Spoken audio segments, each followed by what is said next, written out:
Ils ont bravé l'état d'urgence, ils ont aussi bravé l'interdiction de manifester.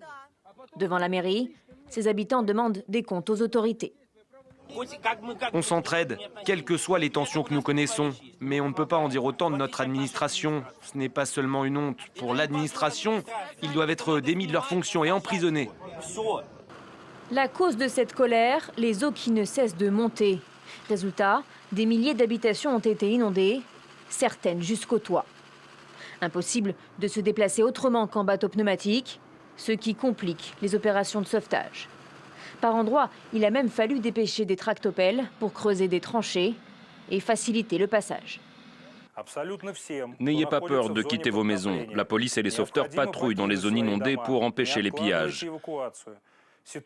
L'eau peut arriver la nuit. Vous mettez votre vie et celle de vos proches en danger. Pour l'heure, plus de 6500 personnes ont été évacuées et ont trouvé refuge dans des centres d'hébergement, comme dans cette école. Il y a beaucoup de personnes touchées. Hier, nous avons reçu une aide humanitaire de Novoursk. C'était un camion de nourriture. Depuis vendredi, la situation fait boule de neige. La hausse des températures a entraîné une fonte des neiges. Les pluies ont aggravé la situation si bien qu'une digue s'est rompue. Le fleuve Oural est alors sorti de son lit et a inondé toute la région. Les autorités parlent déjà de la pire catastrophe naturelle du pays depuis 80 ans. Et ce n'est pas près de se calmer. Les prochaines heures seraient les plus critiques.